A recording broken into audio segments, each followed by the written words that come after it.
Hello everyone, I hope आप लोग सब ठीक होंगे।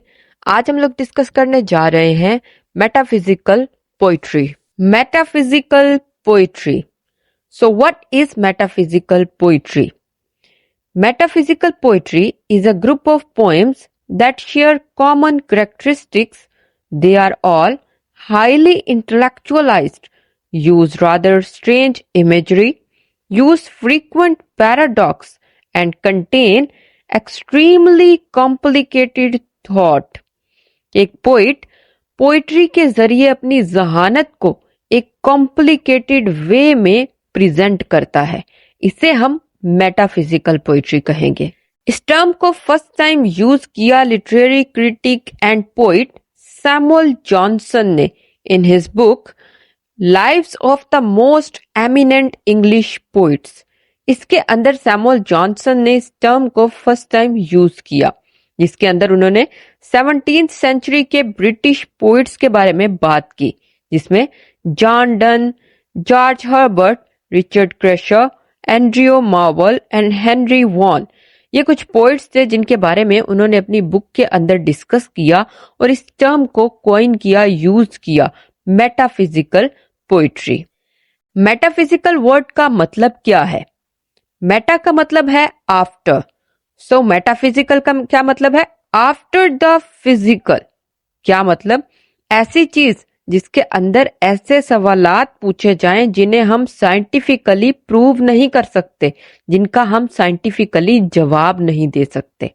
सो metaphysical is after the physical. Metaphysical poets अपनी पोइट्री के जरिए कुछ सवालात उठाते हैं जिनका शायद कोई जवाब नहीं, जैसा कि डज गॉड एग्जिस्ट? अब मेटाफिजिकल पोइट्स का ये मानना है कि जो चीजें हम परसीव करते हैं और जो रियलिटी है वो डिफरेंट है। वो ये सवाल पूछते हैं कि जो चीजें हम परसीव करते हैं, हमारी परसेप्शन और रियलिटी क्या सेम है या डिफरेंट है? क्या चीजें प्री डिटरमिन्ड है या फिर हमारी फ्री विल या फ्री चॉइस पर चलती हैं? तो चीजों की रियलिटी और हमारी परसेप्शन में क्या डिफरेंस है? उसके अलावा क्या हमारी कॉन्शियसनेस हमारे ब्रेन तक लिमिटेड है या उससे आगे भी उसकी कोई एग्जिस्टेंस है? तो मेटाफिजिकल पोइट्स ऐसा कुछ क्वेश्चंस पूछते हैं जिनका जवाब शायद मुमकिन नहीं। अब मेटाफिजिकल पोइट्री की कुछ कैरेक्टरिस्टिक्स हैं, जिसमें नंबर 1 पर है intellectual and emotional complexity, number 2 innovative metaphors, number 3 paradoxes and contradictions, number 4 metaphysical conceit, and number 5 complex and abstract themes. ये 5 कैरेक्टरिस्टिक्स हैं मेटाफिजिकल पोइट्री की। फर्स्ट कैरेक्टरिस्टिक है intellectual and emotional complexity. Metaphysical poetry rhymes या rhythms तक limited नहीं है, बल्कि ये एक मिक्सचर है माइंड का और हार्ट का। मेटाफिजिकल पोइट्री के अंदर हम क्या देखते हैं? फीलिंग्स और थिंकिंग को मिक्स्ड देखते हैं। इसका मकसद है connecting the heart and the mind. Metaphysical poets have special knack for marrying the heart and the mind. They craft verses that do not just evoke emotions but also challenge your intellect. कि आप ये नहीं है कि poetry को, metaphysical poetry को पढ़ते हुए सिर्फ उसको फील करेंगे, बल्कि उसके बारे में सोचेंगे भी। माइंड और हार्ट दोनों का यूज होगा। उसके अलावा making sense of complex ideas. Metaphysical poetry often deals with complex concepts like love, death, spirituality. ऐसे कॉन्सेप्ट्स के साथ डील करता है। Poets don't shy away from these challenging themes. ये थीम्स वो अपनी पोइट्री के अंदर यूज करता है और फिर रीडर को इनवाइट करता है कि वो इसको समझे और इन कॉन्सेप्ट्स के बारे में सोचे। उसके अलावा emotional depth and intellectual rigger, rigger कहते हैं सख्ती को। तो beauty of metaphysical poetry lies in its combination of emotional depth and intellectual rigger, कि इमोशनली रीडर उसके बारे में अटैच तो होगा लेकिन उसको सोचेगा भी। The poets express profound feelings like love, fear, joy, despair with an intellectual sharpness that is rare to find. कि पोइट जो रीडर है उसको उस माइंड और हार्ट दोनों से अपनी तरफ अट्रैक्ट करेगा। सिर्फ माइंड या सिर्फ हार्ट नहीं, बल्कि दोनों। तो ये फर्स्ट थीम है या फर्स्ट कैरेक्टरिस्टिक है मेटाफिजिकल पोइट्री की। सेकंड कैरेक्टरिस्टिक है इनोवेटिव मेटाफर्स।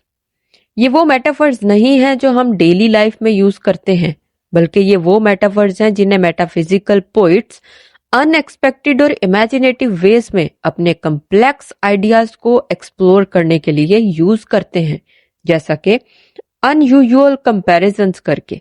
अब मेटाफिजिकल पोइट्स अपने पोइट्री के अंदर इन कंपैरिजंस को करते हैं जिनको हम नॉर्मली एक्सपेक्ट नहीं करते। जैसा कि डन की पोइट्री के अंदर हम देखते हैं कि वो एक फ्ली बाइट को एक मैरिज बेड के साथ कंपेयर कर देता है। उसके अलावा द पावर ऑफ इमेजिनेशन क्या करता है, एक पोइट अपने इनोवेटिव मेटाफर्स को यूज करता है अपनी पावरफुल इमेजिनेशन को दिखाने के लिए कि किस तरह से इन कनेक्शंस को बनाया जाता है। उसके अलावा अनपैकिंग द मेटाफर, क्या आपने मेटाफर को देखा पोइट्री के अंदर? उसके लिए एक पजल की तरह है कि आपने सबसे पहले मेटाफर को आइडेंटिफाई किया, उसके बाद आपने देखा कि पोइट ने उसे क्यों चूज किया है और उसके बाद उसे समझने की कोशिश की।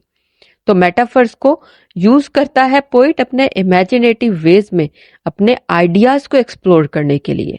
थर्ड कैरेक्टरिस्टिक है पैराडॉक्सेस एंड कॉन्ट्राडिक्शंस। इनका मतलब है कोई भी बात को घुमा फिरा कर कहना या उल्टी बात करना। इसको हम लॉजिकल पजल भी कह लेंगे।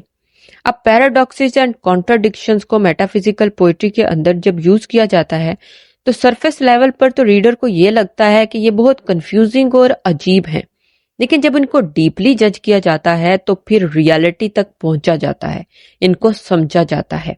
इसीलिए इनको मेटाफिजिकल पोइट्री के अंदर यूज किया जाता है। फॉर अनसेटलिंग द माइंड, कि ये माइंड को अनसेटल करता है ताकि वो अपने कन्वेंशनल वेज, अपने जो ट्रेडिशनल थिंकिंग के वेज हैं उनसे हट कर सोचे। जो हमारे नॉर्मल लाइफ में हम सोचते हैं उससे हट कर डीप थिंकिंग करे एक रीडर पोइट्री को पढ़ने में। उसके अलावा क्लोजर लुक के लिए भी, कि रीडर एक क्लोज लुक ले पोइट्री की, उसके अलावा उसको समझने की कोशिश करे। सरफेस लेवल पर देखकर उसे कंफ्यूज ना हो जाए, बल्कि उसको डीपली जज करे ताकि मीनिंग का पता चले। उसके अलावा कॉन्ट्रडिक्शंस दैट इल्यूमिनेट, कि हमारे माइंड को रोशन करती हैं, हमें सोचने पर मजबूर करती हैं। जैसा कि एग्जाम्पल में देखते हैं जॉर्ज हर्बर्ट की पोइम द पुले। अब इसके अंदर हम देखते हैं कि किस तरह से वो इंसान की लाइफ की रेस्टलेसनेस को एक गिफ्ट के तौर पे, कि ये खुदा की तरफ से दिया हुआ एक गिफ्ट है, उसके साथ मिला देता है।